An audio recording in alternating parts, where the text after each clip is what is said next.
asamfo fro ebeba besensen ho you know mo kaka the man young one say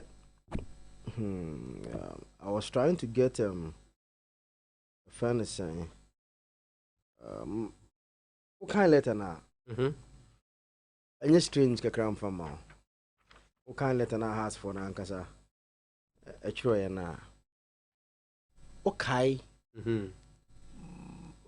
Man United ever Liverpool no Nanu yadi no okay because Liverpool share United we are reports about United are backing Eric Ten Hag say like they are fully behind Eternity now me try to police as a statement na United yes yes but that was Omar Berada yeah no they need to compare friend saying has statement na omaye when the man exchange kakra say what's the name say report about say Musa Kimukucha na Monsa Kenatino your kind for so I check krata no Simon you seen it wrong no say them here I say who's that menim how Messi aka no it's a fake report Accra House of Folk board issue 5 games ultimatum to coach Ouattara born again crowd there also say no idea okay here is Omar Berada on Eric Ten Hag. The question was direct. Do we now interview speaking alongside new sporting director Dan Ashworth shortly before kickoff against Liverpool, Berada said it would take more than a couple of bad results to shake the club's belief in their manager. And on no question. Do we still believe in Eric? Only one question. On this interview, and on one said, do we still believe in Eric? Absolutely. He said, we think Eric is the right coach for us, and we are fully backing him. Way, specific and direct. Coach near one, Eric Ten Hag. Rumors, they are asking me question. Do you still have trust in Eric Ten Hag? So on the bit my age, man, I say, oh, Annie. Eric Ten Hag. Yeah, you need to papa so with my friend am. So wait no. Now, over the other side that is House of Folk release now. Who say there's no way I say has board no. I'm not backing to the head coach. When you say they're making what did they me yes yeah. Rumors about say coach 5 matches okay mami expressment me hu ade ni yi as express am me hu ade ni yi ti mami so na me hu ni yi party no let me highlight light ni yi na nzafi ye nyini ati na ha junior so zoom in on the picture I say fake report Accra Folk board issues 5-game ultimatum to coach Ouattara. Over the main, first paragraph, the management of Accra House of Folk Sporting Club PLC would like to emphasize and notify all of our stakeholders and the general public that reports making rounds on some media outlet the head coach Abubakar Ouattara has been given a 5-match ultimatum is entirely false and fabricated and should therefore be disregarded as such. And see, okay, paragraph now. They are reporting what is in the media. And I'm going to say, they are media no and you credit. It's me and friend Yejuma. Good. And you can say that then you have to give us your stance on the coach. Sentence I say they are wanting in yes. Because yes, we affected and you credit. There must 5 5-match ultimatum in you credit. The 5-month ultimatum no. There is one me say almost statement no. No problem with it and he said. Maybe I'm not 5 and no correct, but one no correct. ano ana 2 ebia 2 de no kwe ebia 3 de no kwe ebia 4 de no kwe but ebia mo 5 na enya no kwe from mamo and you are trying to say the record straight say 5 na enya no kwe but antisa like obase wa the management and the supporters leadership NCC issued a communique employing all Phobians to throw their unflinching support behind the team as we go into the new football season to ensure that our collective interest of achieving success is met, and this is firmly on course despite the setback in match day 1.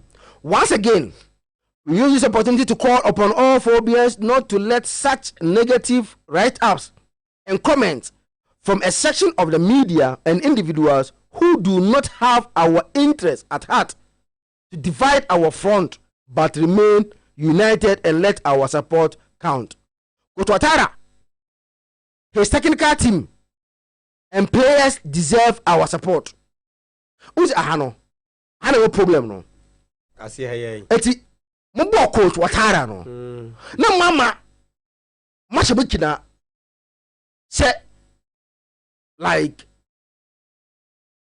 just say only be yes there is support be I say also Coach Ouattara his technical team and the playing and the players yeah deserve our support and when the omako bia bomo Ouattara players no technical team yes omo deserve omo support or kasa in reference of say first match nyema nko ya omo ankasa admit yes they deserve their support you understand but we say na me kind way there no you see we think Eric Ten Hag is a right coach for us. We are fully backing him. Aden house folk muntimi emma we are seeing who say Ouattara is your coach and you are fully backing Coach Ouattara say on the bet me age man mako boshe assassin so very simple but who say we be omode nyama ko na me na I said you are not able to family so I said who bold. I catch we are seeing I say Coach Ouattara is our coach and the board and the management is fully backing what Ouattara say on one of the age man. I said also what me anya bold enough to back Coach Ouattara. Esa na emma who say also anybody can speculate. You can use this statement and also deduce a lot of things from the statement that has for everybody and say maybe has Nankasa team Nankasa and need the full trust in Coach Ouattara say they don't want to commit themselves too much because you see who commit who do the so then now I say what say be for see now kofa another story there and instead of we sticking our neck boldly to say we are backing Coach Ouattara no o de yenye brofo nti English o ma twero so o ma kan brofo na bom na ayehu na enti a statement that seems to suggest say yes he is our coach and only players ni na no omo deserve say supporters ya support omo and this 5 match or 20 minutes mon fon to nchen and say the 5 no to nchen what about the ABA but I hear people who are also saying that Oluso Pando is in trouble people so can say you know say Oluso Pando he is in trouble what about that one omo back so na omo mienu so all because coach no mutanechi say nka bibisa wo ho Obeka say we are neither giving him 1 or 2 matches my way there. Mumpeso mubeka 1 and 2 because omutan coach nechi. Unze hona unze they have not. Okay na baby onu ha say e say ye ta coach nechi unze we no baby a omuka support no mpo no. Omu de coach Ouattara technical team in place. And I say deserve our support. Sanity ana waja de no. Na say if the coach asem na aba to quote asem na abo Ka coach a woni technical team na ye adwuma no nko na players nze players no say be a players no dey at least at this time also mo give him best that be as supporters no wait me abehwe mo tido I follow a team bia at a point in time there were doubts about a friend saying coach bia omo release statement bia no tido straightforward and direct o yan kwa brofo sem to say ye be dada nkofo bring nkofo ni so straightforward yan kasi ye pama so mesi he's our coach eno aso ne ye kan eno aso no matwere Isaac eno a ye motin wo monten so no mumungu wo say first match na nyama nko yi coach a friend so Watara playing body and technical team him support ye ne NCC nyina na aka bom eno anu makan Isaac tino difference bi amemu difference wom sir unse say na mekano if you read the first paragraph yes it is a paragraph that is debunking the purported offense in a wow one no. You understand? And after this after that one, no, the next one should have been the coach remains our head coach, and we absolutely will believe in him. Say on one day season but when after that, you can't football for Ella. No. Then there was a need to box Watara, the technical team, and the players together. Say they deserve their support from the supporters. So, who said that baby boy? A support no buy no. Where no okay say omo NCC. And will be a supporters no omo management ekebo mu say season best start no. They should give the team the maximum support. Season will be a very good season for them. Eti the entity me and secure our neck say Watara is our coach. You jide on mu say eduma no ono na betimi aye. No no matri. You know okay there be or match run in such a way say ochena you can't ultimately hold on for anything that will happen tomorrow. Who can't be for simple, you know. The NTM fee say, they've written in such a way that tomorrow BBC you not refer them to this letter. Now BBC china say obi anim china sem. Ebi omo na akasa but going forward na obo next game nyama nko ye ne pamwa. Let ene bibia ni wa be say bibia. To me no say that na we do about what be. Binyin so babo ntin so ebe confirm if you panic na omo ntin so. Because and they say that we do about what be no. Because one thing is very obi anim say football there coaches are hired to what? To be fired. And he in a way how teams back their coach, me that thing say has folk did not back Watara enough. I say you try be out for any ABC BR. You try be out to send the bear. You bet me baby after ADP because if you want to really back your coach, me feel say you back him very well, not as who try to use brofo just to make things look like say they send a bear that be no assembly here. Near another gate after happy. Everything is clear. Say Watara jumena hoye no house na dey. Yeah ben ho. So has the are almost about losing patience with what is happening. Now no share the CEO across Stadium now. So who the action of the supporters no. How omunina virtually almost all of them ebejina maybe a bus ne cars ne place ne fa no mu huru coach channel their displeasure to the coach say me na o ye no ye nje ho for that matter ja team no on ko ya na team pam team no NCC some of them are on record so also individuals not as a body individuals be on record to also show say coach ni hia no perform pam no eti unless things nyama change because I'm imagining say this coach goes and lose at Pandu, how the atmosphere will be like the next hours for home game. Just imagine, send the atmosphere anybody say House folk are coming back to play their next home game after some could lose against Heart of Lions or Pandu. Just imagine how the atmosphere will look like for Watara ewo no. How to cross. It is average no. And yan release eba bonte no. Yan release ni ye. Yan kokra ni ye. Yan we are not sticking our neck saying that here. And yan ja kwan to. Emu ya dia. Gate one dey one no na afa epia akọ. Ntani na release on the bonte no just to make sure say they don't commit themselves too much. Some passe omo jide onmu a tino enye se commit krata no. Omo bold. As the kid next say onko baby a oni be bia ko tara itarechi. Na say na anu. Ay brother kasa no na back of a defeat o. Back of a defeat. But somehow he said say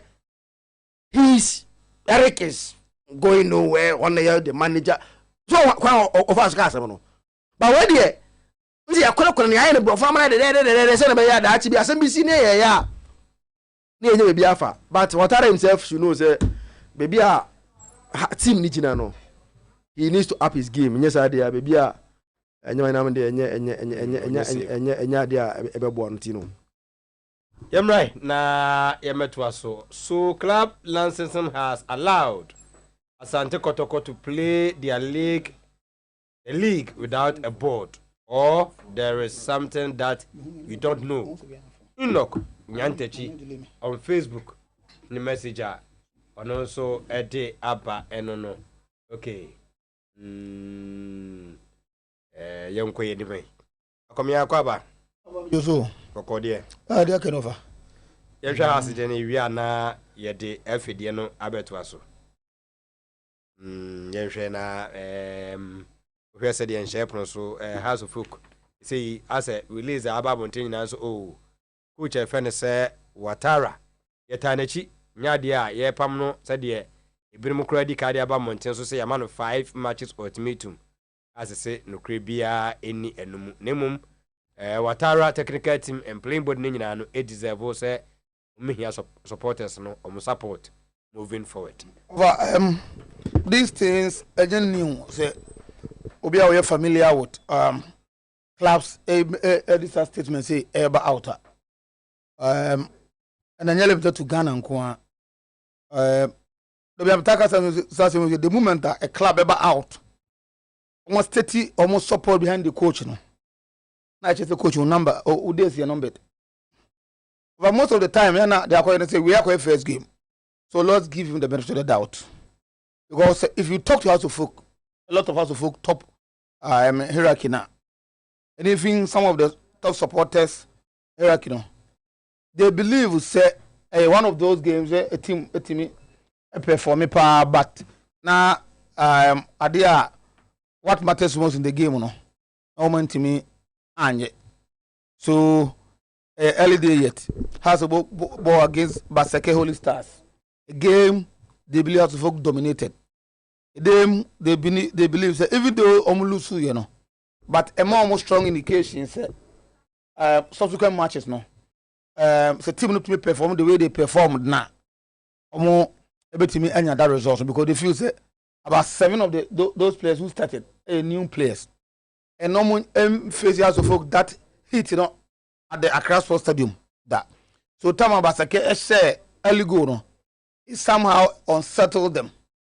So it changed a lot of the chemistry, a lot of things, and a team, no coaches now taught them.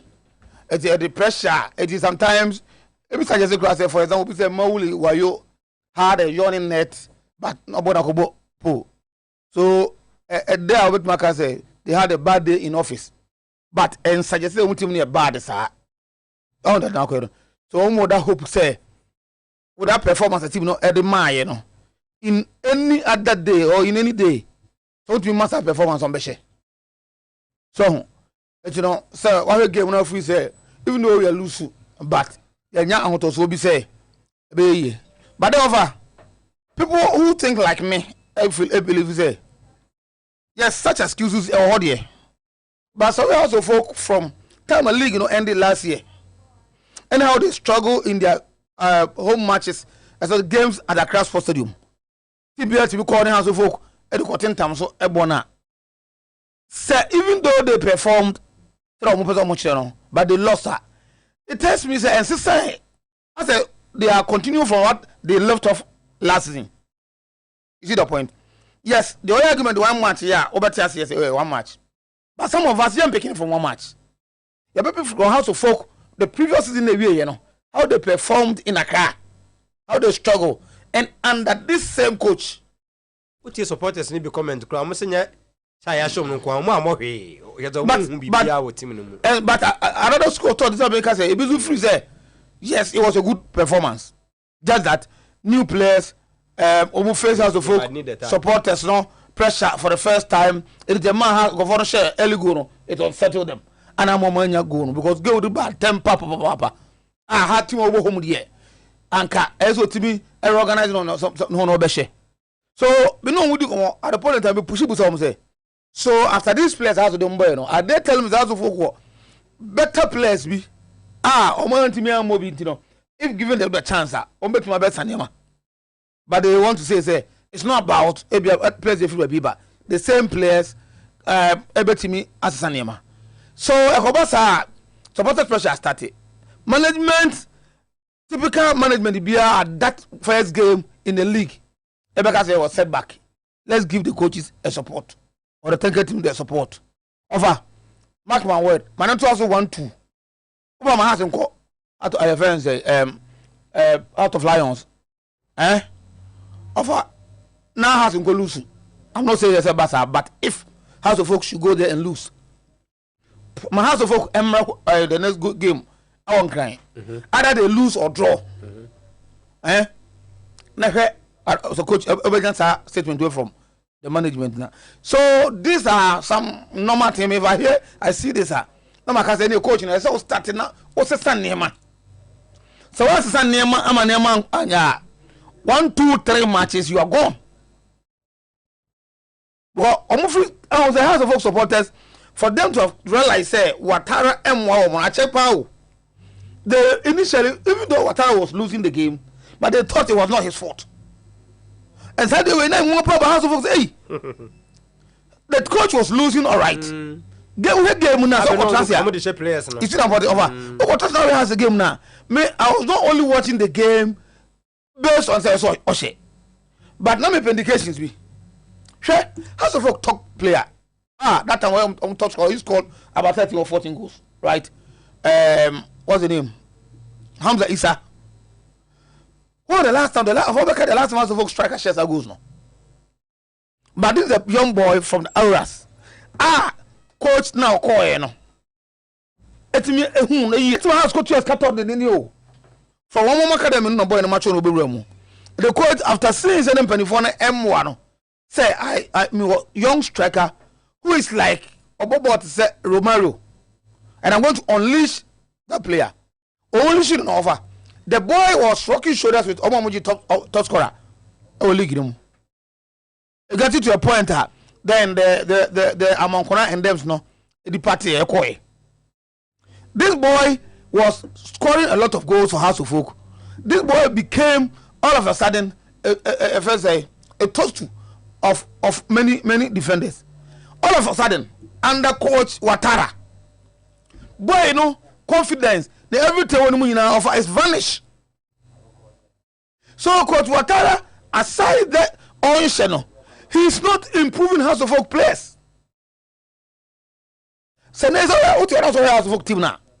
Of us, the likelihood has been loose, no. Eben says has been.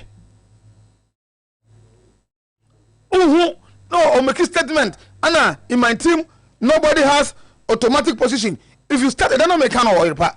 So when the coach start doing that, players no over either by deliberate or just normal, they cannot play because team BR must have the core team bia must have players bia team depending on them. So uko defense as only one defender that you feel say this defender is player that she say enye area and I say prayer on se sano. Uko midfielder as only sade no. Uko attacker as only sade no. So at least you have a span of the team. Ejina enkrofo bi so. But if you tell me say beru team nyina obi aso obi team bebo a over this is what Rafael Benitez called Ramadan by 6 months he was sacked. A team must have kingpins in a team. What I say? But if you tell me obi a team, me team member around obi a football na koja. So I'm saying this over any day 11th of September 2004. Let Ouattara continue with this unimpressive scorelines. 1, 2, 3, Abros are 4. Sarat of folk, every statement, and another betting bank is a Yaman 5 matches. Ebiananu. Because Ouattara from Oso team no. After the first 3 games, over let's make it 4. Who said they impressive no? After that, has to folk as if say, Bibi, I did from a swab at Homuna, I'm a house of folk players no. I say, all of a sudden, confidence, everything lost. And one story, 2000 matches are no bar. Of how many times a man can say, midway heno. When he played against us and Toko, agro, and he plays no, and you say, and Korokoshomo. We thought of Sanima. We gave him another game against House of Lions at the Christ Sports Stadium. That's the House of Folks home. The House of Lions at the Christ Sports Stadium. No more draw. I still anyway sister. Now Ouattara to no kasa. Now can some maybe team no a new team that what I say no more Samasi. The boy here myself Zakito. Even Zakito quite go for Samasi supposed to buy. You said no. Even though much Samasi, but let's give another game. So when they played again the Togo under 20 side, I bought 1-1. Me I said Obama back to that the same form no. And I do better at all. So when friendly matches of ball preseason over, there was nothing impressive about those matches. Nothing impressive about those matches. And you know, and now to us at the corner. Ouattara has not improved as a folk team no. Instead no over my team no performance. I drop it. And the key players are who was also more like Hamza Isanum, like Martin Kakarumo, like opponent Franemo. These players of Madimbo drop. I want to hear him fighting with players. I want to hear him Yapamwe one call. We can say this coach mother. Yagina no ya football, ya do football chi.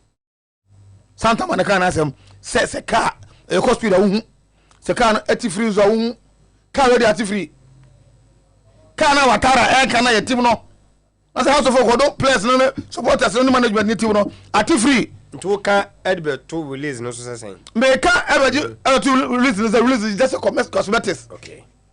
Way is just a cosmetics of Abba. Let's give ourselves 2-3 matches. Ouattara continue to give this result of he'll be fired.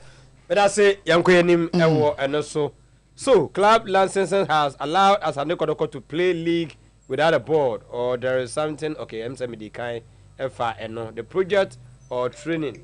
Why dear no okay. Yes, we thank also we the Kotoko supporters also support Ouattara. They will Mr. Montremetuana, your tree must say, no, Nana Kwesisi Tanachi. Okay, per what Zach is saying in United case, it always happen. The club give their support and backing to the coach, yet they get sacked after some couple of bad matches. Could do obeying a dear and no, okay. Bernard Abramponia member. About so where is Afraniazik? Okay, good. In Ouattara we trust it's a process and we will deliver the best man for the job so far. Enoch Nyantechi say Akwaba Boko there. Watara ere. Watara is Ogumai. Yes, Watara. It's against Lions or my response. As an Panameka said, Lions born over Bonofa. Untimi sama yembunji na wuyu waya nyame we hen na agye gubi there be yemesun frɛ nyame bi because of as a washa Heart of Lions to coach Bashir Hilford to take over last season made the Hokakra a honor a year Heart of Lions coach and also take over and so far no sweat me up my may say Heart of Lions last season they almost survival and the first game with Timene a year Adriana Akakobo draw and team Munina moye teams are last season no more pre-relegation Munina na moye teams are coaches no more joining and chai Munina so many the advantage of the transfer window.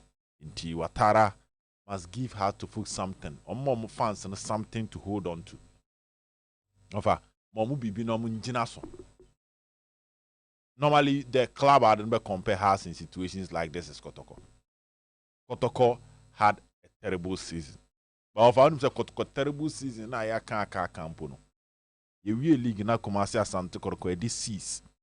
Also folk the 14th. There's a Kotoko position no multiplied by 2 as the in Duru. Kotoko decided to sack your players or moon some unfit for their plan. Umbeche has a show more kind. That was the hope at Kotoko penny for any players, any technical team. And the more mechita for a more Maurishemu after some of more players. No? And how many players Makumako 22 in Temotete. Avanya no na Kotoko supporters ni kute mu abesine. Nti ko bo mediama show mu 2-1. Ba Kotoko chita for no manya bibia gina so omutimi eden. E kasa se be yi. No ansa na mo be she Gold Stars. A she Vision FC. No mo start league no makọ she Karela. Last season of an day de Makotoko. I'm only Kotoko about 3 matches. Karela we need 2 ball draw 1. And if I bought no share, you need so I better more penalty now. And Tina match, where's a cut share, just maybe a tumbes be almost bop her. And no more much cheater for any ratio. Into Watara, do bit many say. The match against Heart of Lions, or child home, say a quick chiri. Into any hope beams are. It's against Lions, no. Say airtime crana, but more than I say. Now, my phones okay. If your first match na nkoye, but when you 1 week they are training at the assistant your mem. So for man yan sa na so ball Lions. Na kinkring grind ya. Na se mfa hono de wo hyehyɛ wo dem no, enya de agidie den. Me I believe who share the match no Heart of Lions boy no offer. That team no, enya no they just 5 players no boy. That was the match you used to just 5 players no boy no. So we are Kaya, Caspar, Ransford Mensah, Alfred Ramsey, Hussein Mohammed, Sani Mohammed, that boss who messing it, Techima messing. That match, you use most of it. We used to Kabina Boating. That match, about 8 players or 9 players, a boy now has in signing on. So that time now, no more. It also, you know, those matches, I kept on saying, over a preseason. Because mine was 7-9 players akobo ball. Now we team na nkasa we nyan register mo. Yes, a invitational team and akobo an invitational tournament. Inti ana house cheat up for ne kase. Sa matches ni na wan din kunim no. I kept on saying them as mu ye dey. Nya abotre. Because that team clearly enye team abetim no say si ubo akase e Watara team. Ene ya ba na wabebo dreams. And I need dreams board draw fee. A honor chita for start who said there be. And you men kui. And a Basaka bishop. Lions won't mean lose a match. And found the bossa in pennyfuation or them. And found in Shasha and pennyfire or them. Chita for the key stakeholders. So you look at the media, look at the players, look at the fans. Before leadership of the club, Abem. And say, I say, Since and Trofoni, do not say, Papa, maybe I won't man so drew, you know. And young Juma now for in Kenya, for expect to a house team, no. I remember the more from afar. The more bent no day to day, no must say omotanechi. I don't know what I say. On the free banner. Media neka. It's tough for no so beka. Na players no who's what yes. 3 versus 1. As I said, be muma so dynamic. Players they who catch around because club na obo. Mumpa mum voice out to me and say empe coach ne. Coach bia. Say club the statement ba say yeta awachia. As I say o justify the entire club in the statement in the buy no. O man penifo no nya ni so ade. Wo no de me nyini say Ouattara be ma we de ne trimu dem. Onim de what is at stake say wanko ankonya good results e wo pando a say be anya papa. No de definitely I think so with him say de no. Because ka one match de nka yemfa releasing. Yeah. Omo share from say na akomye kan matches a wo lose aba.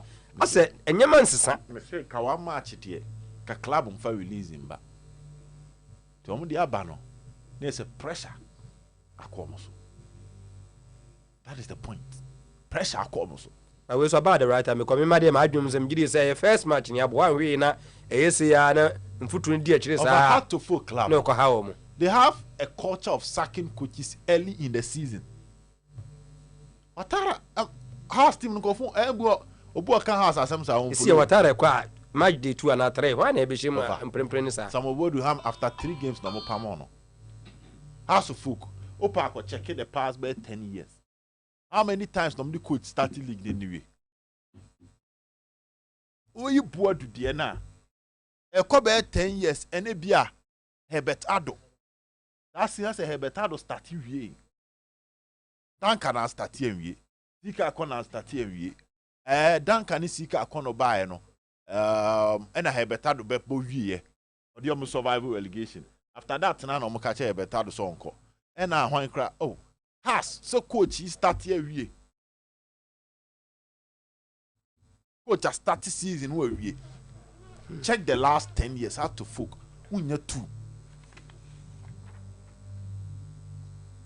Kim Grant time na omo ye normalization ni ade no into on one shut down start here we be sir because na proper league Papage or start we Cookman or start we offer at the ho a club no record at the ho into your coach now start na enko ye na dede ba na club in the statement be tawetia who be bia what dina no enya has mpanifo den some the coach be start league no mapamo no nti coach na e frɛ no eye Ouattara the next match na so tire has a cheetah for the oyo training grounds and so who say training grounds no for no kwa oni omko ye bibi soronko ho me I understand to some extent has cross alcohol lose against out of Lions from some point I'll say okay fine let man up to match day 5 me normally coach first 5 matches sana me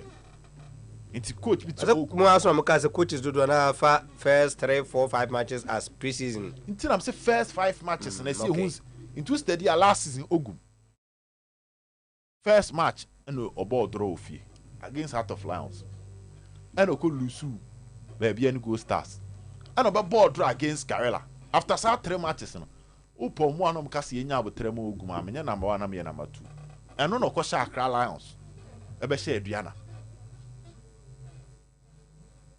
first 5 matches. To me, Ouattara, I'm a first 5 na can be sure. But first 5 no over. And your man answers, some man for be charge you with training grounds who. A man for be charge. I cohas and penny for no office. If you are bass, no, on that's so much, no. So call Lusu Lions say away. It's a bear radio so casana. But on next home, no, the one sha bass and I have my own trim. And I already they see Sunday, no. One to me uncle post match. He was protected by the police after 1 game. Over and you better oh. Me metwaso. Me metwaso. Zach, I'm not hobby mo na share this whole thing na why they kind of credit yen. As a ministry no side no ebonyo release aye huni eso say CAF I withdraw baba yara say yentimi nsia kan e wo so because omugidi say one eni akosi apia na October 6 ebebo wo hwese de na no fancy ye na akosi nso Ghana fo bi da so feeling nsi ebebo baba yara wa hwempa na omoje bola yo na ye boye sem omo na je so omo so je bola hu ntiane ye ma de nye hu ye nkobo neutral na yentimi mfam birim so gidi ye say mama mfa nkoho baba yara na nkasa adwuma ena wo ho ena CAF atum Minim, what do you make of this? Tino, just in the Ministry of Youth and Sports as someone GFA into a crucial meeting. We just in and council.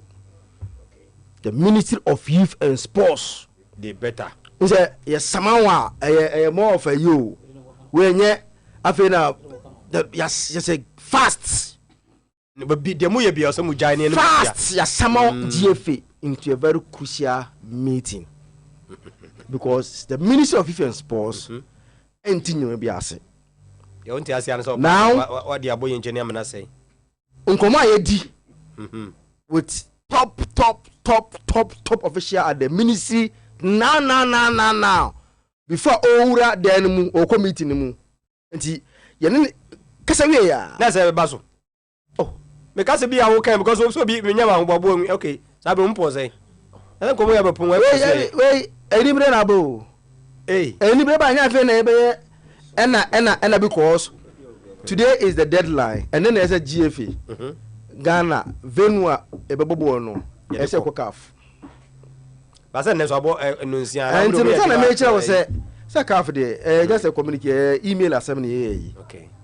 and I me why aware say there have been someone and then ya fe na ebe ye da chi asem na me ye da bi de o ye bi ajai bra na nye ending komo because the Minister of Youth and Sports entinyo bi ase omonti ase ne de Isaac say there also nti ase ya bia any the Ghana for nti ase ya bia mpa cho the meeting are asking questions.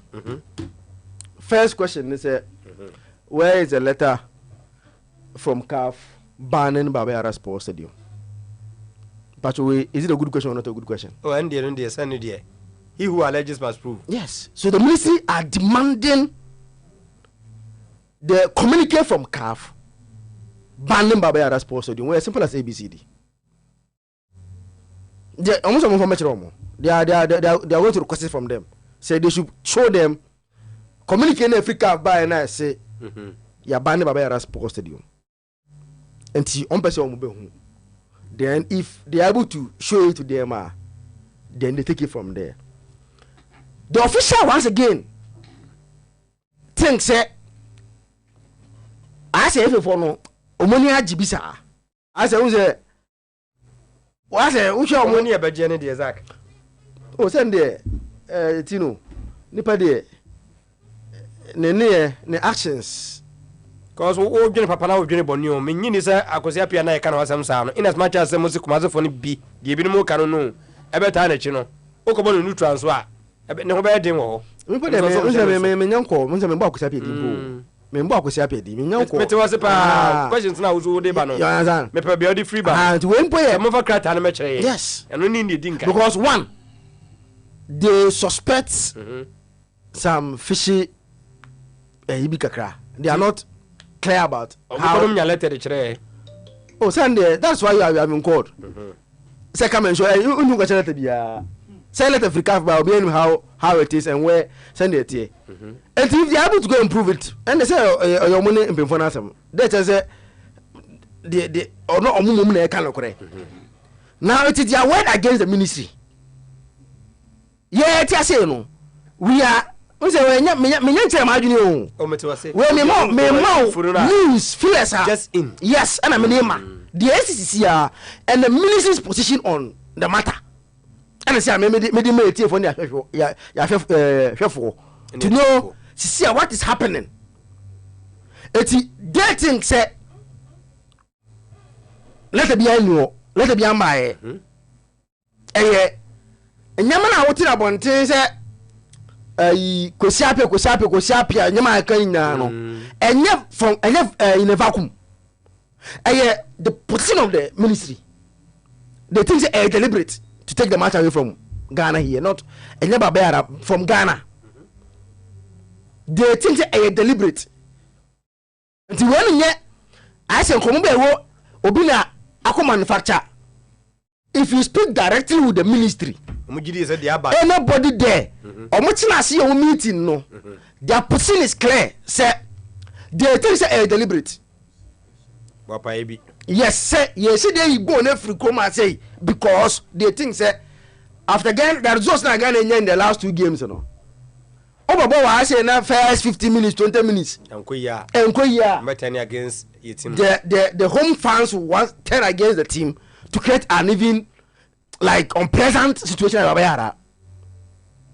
Enti uze when na me madwene o we comedy akoso at the ministry any yeri to 1 by 1 this is on position enti they are demanding the communique na CAF at the bro mo say o ma ban no because they want ahead and say anytime there is a communique from CAF to them bia on Babayara bia no omo tena say George to see yana efe no mo betena say George yes omo ka kire omo because some match no nya efe like virtually even though Blasters no is more of ministry because omo na bibia ya bind there it's anytime bia there is a community on Babayara for example before omo bo ayi omo sim before omo bo afa say last e won boy na say Angola no kroma say no CAF sent a letter requesting the state of Babayara because no omo say omo hu no e won framam say Babayara picture nye so you are requesting to know the state of Babayara and whether it's available in a good state to play football in many ya no contact aban no the ministry they made the NSA every year all that they have to do Emma ye mama on enten John Pesa okay oba Babayara oba say to come in to confirm how ready the place is.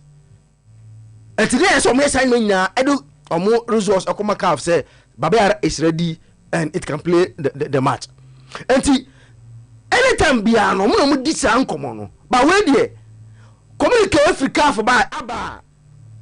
Yant man yant mo hwe. Yehu ya ne say for communication communicators ne workers so mo share on platforms as say ya ban Babayara Sports Stadium and omo ntiase say ona the omo say kan na omo fa so share stories on platforms omo say as omo ni agibisa because kwa we say the omo kana na omo dey share no omo share kwa so omo try to mo yi o le sanka o to platform website anke no ano omo ano mafa omo ano na share ni se mo ana mo self dream na mo share there be obi anko share platform unu su bi ano pe won dia omo na share omo stories ano won Zach Babayara ma mi musa personal ne papa mu ni wo me one nya the same park ya ne boy ya ya ne otu ado se park ne amwa Pedro Concavis ya boy ya o de igunu wo share kra no as Ghana you deserve better pitch so because say we na sabi ekotoka afo ni mu a ugiri esa entumi miantum wo de ehwe Babayara na nkasa wo de forget about the year tie nyina pitch na nkasa yi ni papa mu ni ugine Zach you know na you are now coming to, you are now seeking my opinion you understand that's what my I feel no seeking my opinion as to send it your band just in ademame tino asma yake nya na say if it is established a deliberator as much as we think say any biano and so you my papa I want to for sure so no there as much as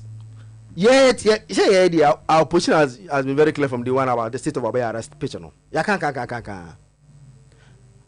enumpo no time na no omo like ne yen share na nko say no at least ne it wasn't in a bad state like now no yehu yen until say NSA for na no e share dey say you say no ye kwa kwose no na de besi bi esi ye kwose ne o mo kwose no akia na ka wasem se de me ma na esisi ye kwose no menya de na free mu oh na uni saka o nya sika de maintenance anti o kwose no page cover anti o kwose no na nse ye kwose no anti o kwose no we nda bi no de na le no o de ma no ni so be say so no ni se be say amewa o de ade ma say ni ba 50,000 mejina page no so nya ewuri endi asa ti no uni se be say say de osisusu no nya sa no nya oni se be say na asay now whatever in any situation say say ni per na ashada da ni be say ye ma che fira say dia ho de menye so gana ni bia ne whoever would think that any be ya adwene and then say we should not improve the pitch at Babaya Sports Stadium. And then say we should not improve the pitch at Babaya Stadium. Now I'm told say NSA for no I could find a guy from a friend saying Right to Dream. You understand? Even after pitch and say you know before they were able to even manage it to reach the stage, you know. And yet Frank Emuna and a guy for Right to Dream no. And I'm going to find about an only Nigeria or in this case at least pitch it to me a go ya or much me a boss how much also. That within that 17 days, you know. And a guy for Right to Dream no. I'm going to find about our Nigeria pitching a grow do that stage, you know. So they think that in the next 1 month, that guy don't feel Right to Dream by no can be able to raise the from the ministry. Where NSA the fan about NSA sorry. NSA the call say any injuries under defendants. NSA for no co-employee and say Omanya report say is the best in terms of pitch. So yeah, correct dream pitch in Biana the best that Onwana in charge. And I'm going to find about I say Omebuomo. Omoni going to Omoni sign a contract on Omebuomo to Onona. It be a magic within that 17 days now who's in that park in Funo. And on one in charge. After the mom can say you painting and yan painting. No, he painting. No, on one in charge. And in the next 1 month, is Obesha said, which me, I come. Yes, I'm an I bets to play that game against Sudan. And tell the things that they are in the process. So, I don't know, people so I will be now all of a sudden way back. I want to offer side agreement from the ministry, their position, and the things that the GFA must come and prove to them. Say, this is a communique because one thing is very clear. Calf on fanano. So now I guess what to stadium. Now so ubie the story that was published by the GFA on stadium FN is saying Babayarana ya tumna mpesenka minyade o bi no honom na nanka ya exercise kakra to wahimfa what do you know to know bio me hwese me menya no ha anka de jihe for na apostle ya na ma yimun komra na hwehwe ma me ko se be hia me documents no do so ntima ma class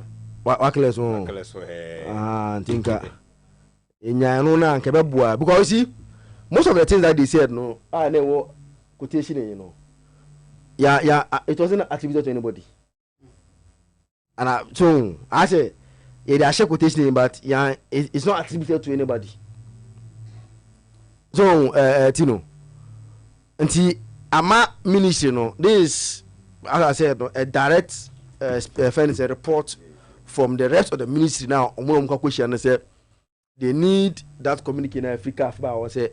Your tune because the thing say saga of free Right to Dream no so NSA any position they say which that is which as one can here can say edmana guy in area no by the time they play FN is saying Sudan now the guy has made the stadium reach the best FN is saying in terms of for it to be used to play those games, you know. And you know that meeting, no, okay, it will be an interesting one because a meeting that ministry for no own portion. No, what I say, you can hear ya fire agony. Yeah, if you say Mobwa, and what is that? You know, if you said them every for Mobwa, we ebe wa free efe na nwan so a ebe free efe na yes wo de kire ya per meeting ewie no asoro ko no asore ba okoro uni unkuta hwe a na ona bebe mu na ko story na ko prolong meeting no it's just in this year ba it's very interesting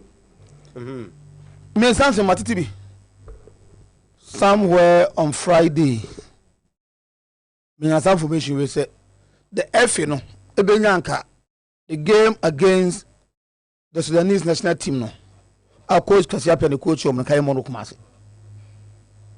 but now say Ghana any stadium or stadium bia ba ko bono ho no any at work can go on outside the fear say enema kakra see no the supporters might turn against our own no ma support to Kasiapia na kai fe no bedwene sa ba ma me mfa kakra so ne o mu akura ne asa tese won atwa koma ka so mu nkofе listen TNA park say Kumasi but that's what you mean mo so it's not about Ghana it's about able Kumasi the feel because popularity no e Kumasi more okay what does it so if TNA you be dia tuma on be person be bono outside Kumasi of an amateur na me sad kakra say at this time in age if you have an FA who thinks like this now Angola for community means Angola for ba no na coach no ofri adjuso ana ofri fan say kokoso ba bi na Angola de o man susu sa na ama stroke e ba ko so the bottom line is ene Ghana ye dim utimu ya ni sa so a so utimu ya so is the FA telling us the FA telling us Ghana for do Kosiapia say Black Stars if it's indeed a okra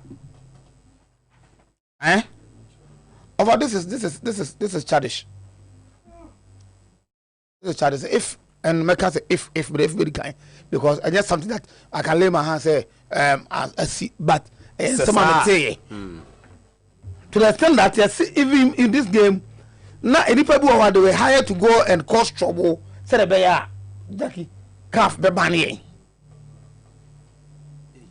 And the government the TC park so ne sane manema na cause be brave no it was people that you hire on some quiet side no these are rumors somebody say for nipa bi you hire almost say omo create trouble our pitch no so against Angola said the bear calf e be je no so ya bane e bo no ye boy nyan hye nyina na sade ne sisi ye senke ya hye kware me ka to omunim say ya hye enti next game ye mpese bo wonti mo ma sade that be ye hye say ye mpese no that dey mpese ne say because Sudan bo no ha so ade no etenyo won say ye gan hye bo asekra no na sa trouble scenes no ekokoso ba say the first time any busy ne even kra na was it Cape na Cape Coast because ye so we see back so no of how say one of who the Cape Coast the papa ko pe bi the next see bia no ba ko bi ba we dey we titi ya no ye ko na police was ade because you go show bu among mo bet mo dey twetwa oh say there from otiba you would think like that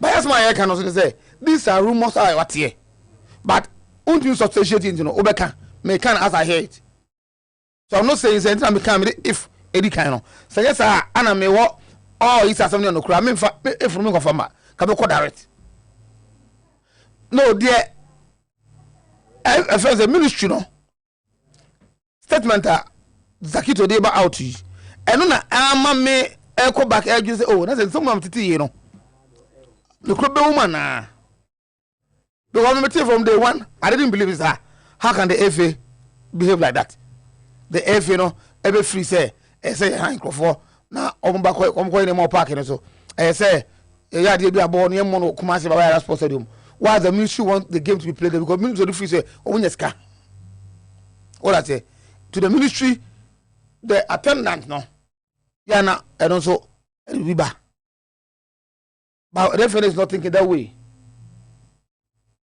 maybe I don't announce ama referee someone they say because of do we therefore have to go to the ministry with a letter to go and show them at this time and age at this time and age now if you know to car they said to the ministry could a letter for the you can only just send to them through email And this is the first time the FA, any minister, no, delay on such or Black Stars or CAF related issues. No quantity no more airco, Yan Quano to Maro, Mummy and Shawan one. Say, no quadia.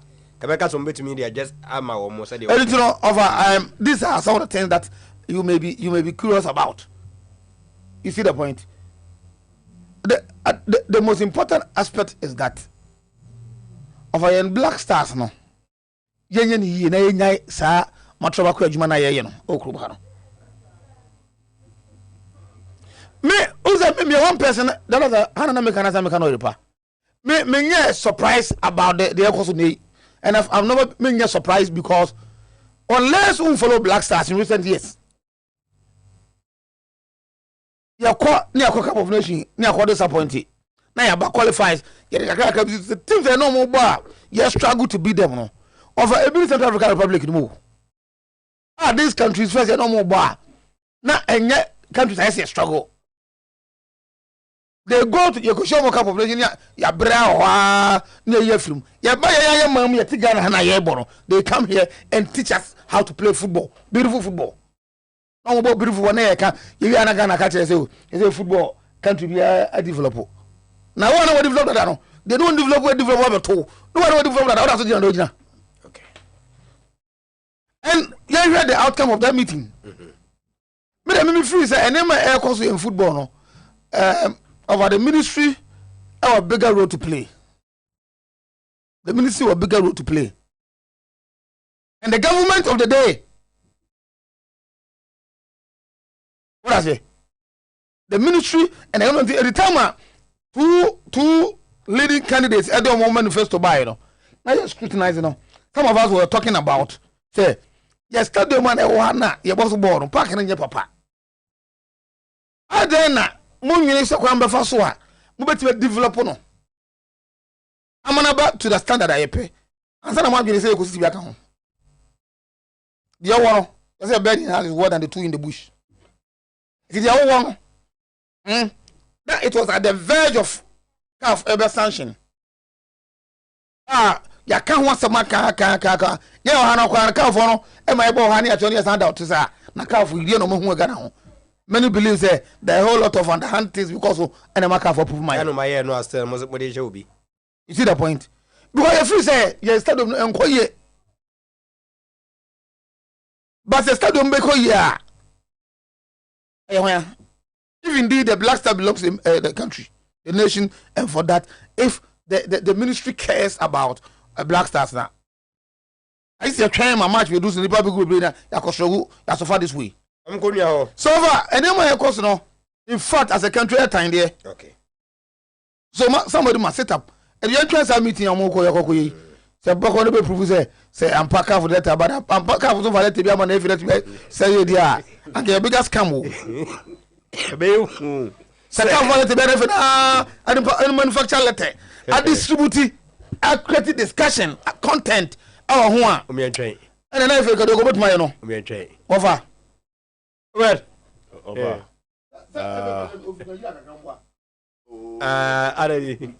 No for Nigeria. Okay. Over our floor.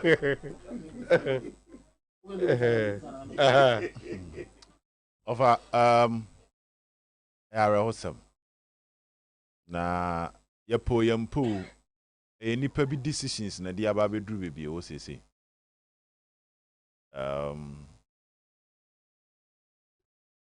I don't think say the ministry the Ghana Football Association will fake it. You dey see of Baba no near time. Conditions I answer can say if ya nya ho adwuma calf betwe aso no e can buy before the game over. Okay. The bi negligence na dia beduru ha. Ye wade ni nyina ha kwan. Enye ni nyina na heden. Fata yi. Ofa. Eti kroma ye nim pefe say calf calendar na say Ghana Premier League calendar kraye. Ameka say Ghana Premier League calendar. Because bebo na china yembo. Ministry of Youth and Sports on NSC. Ofa. Akwala ketekete kro di bo achi nim say Ghana na stadium ba akwa kai Baba Sports Stadium. Ofa. Ya say ba betena se na yehu nyansa semagu wasom. Amo hu se see a boy a bon buying a dear cranny and nippedian in our body and home buying. Because last season to Kroma, Dreams FC, enemy diamond, their CAF Confederations Cup and CAF Champions League matches. It do the top African level, no, not prelims, no, top level, no. That's what Babu Kumase. Now, say, you tell you, I can't dear back over. Calendar, no, so down. When him say September, early September, Ghana. October. Oh, there be American September day. Cry. When him say early September, Ghana. You be bobo. Africa dear.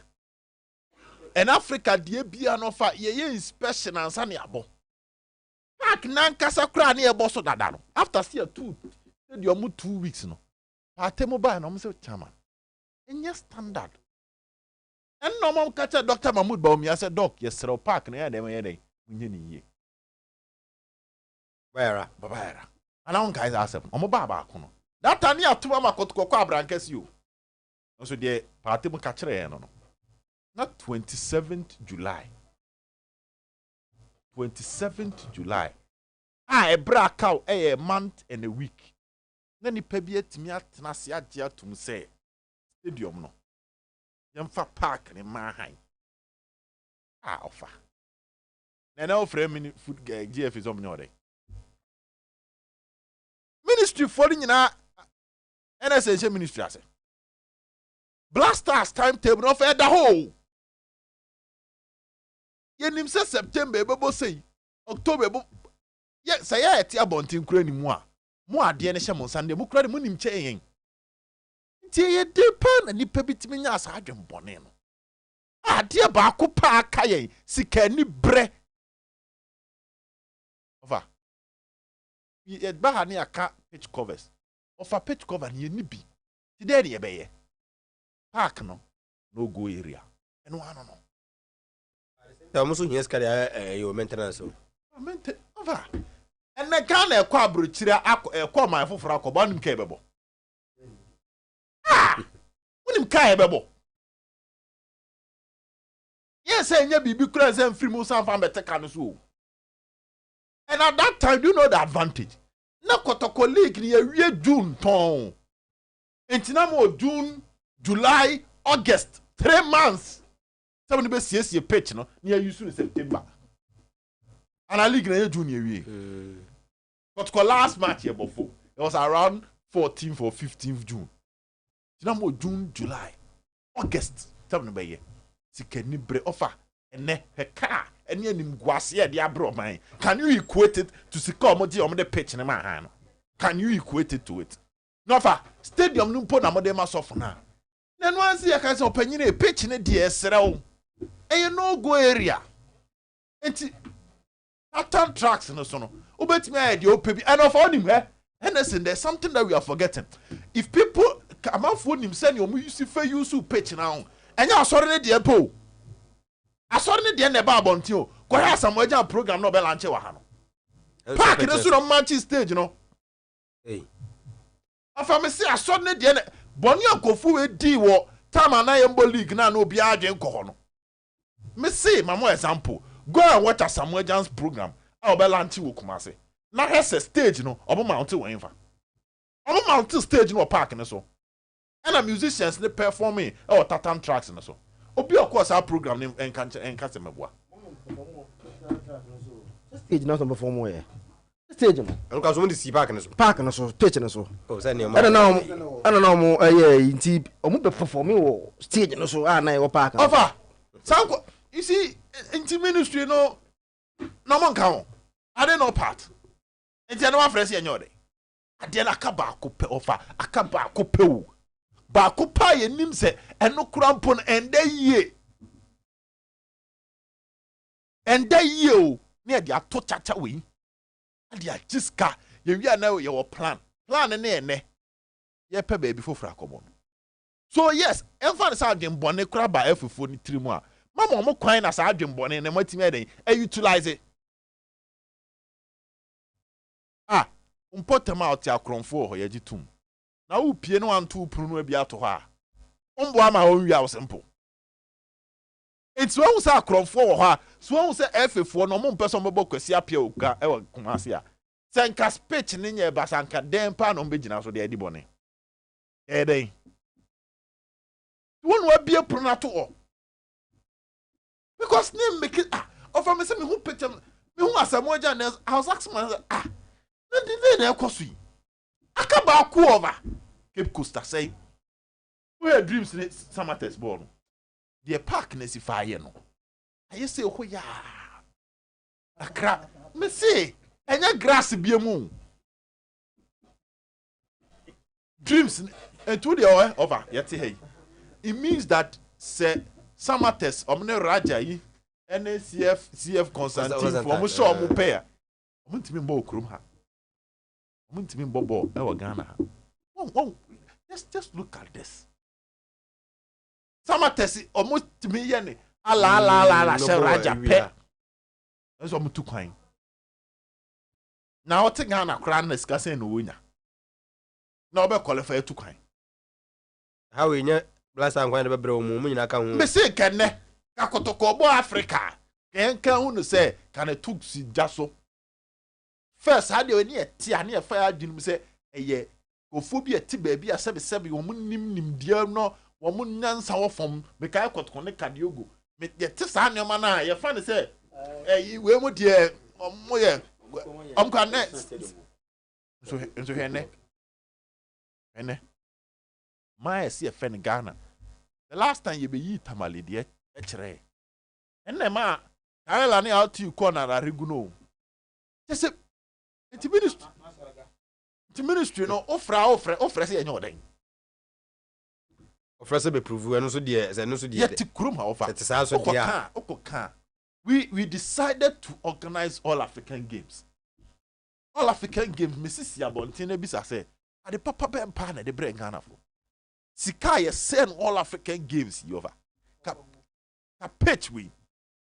pitches na yet wa yusu no anya bia say enya ba kwa ka ho ene nyina mka so mo ma ayi ma Africa yemfa nkobo na mo da no mo share face mo ma hwe no oba sa asem ne ye say ade ye ba kwa ka ho sika ye send all African games no over mo nsem fere ne takwane aboso sem no mo nsem fere aban die sisi ho mo se no no de say Ghana de ti say eno ye beja tumu de anka nsa hwe mom e ti tuma hallelujah but ministry no oni NSC for no they are responsible for where we are omo na ahwe Accra so ama Accra say omo na ahwe Cape Coast so ama Cape Coast say the FA is not insisting on bobo Ghana o e fa ne mo no e baby e bebo no enya FA ne heso FA ne heso FA no ahwe stadium so da if the Ministry of Youth and Sports only the department under him NSC no e omadwuma yi a ka Kumasi asese no osimo nko tamale ye ko bobo tamale pen time I call 2014 World Cup ba ya Kumasi fuo bufu ye o man tantim na nko tamale I remember so ani e bobo tamale ya ko bobo Cape Coast pen ye mo bo Accra Sports Stadium pen Accra Sports Stadium ye ball friendly match against Liberia ye nyina hu se mama impanimfu edi anim no sebe nyame nkwan fo mo bone ncho mo de bia nyame fo mo bone ncho mo de bia ene ye ntimi bo tamale ene ye ntimi bo Cape Coast ye ntimi bo Accra Kumasi na aka no mpanimfo bi di sika anibre ye bo sika no mo hopo ho na no mo conscience eyirae o man ntimi angina mu andi ama Ghana fo afa we talk about the Black Stars playing in Kumasi or playing in Ghana enya bo ne fekeke do you know how it improve people's business eya bisa hotels no the Black Stars be Kumasi be some more dealing in trading ni ade no the Black Stars be Kumasi that night no unim score munya sika ne ka krom ha nipa bi sika ni bre ene adwen bone nti no park no man ntimi ambo ho ban enka wona pit stadium ne odia ka che nipa nse stadium de be ma ba park ne de me srew stadium e fa nipa 50,000 den kwa na mu hia oye o park ne so 0536 161 607 0201 941 461 two lines are 40,000 yeah 40,000 or 40,000 no me dem do ka mo tibi nya ye tibi nya bibia park ne kura be fa sen enso ni nyame hu nipa mo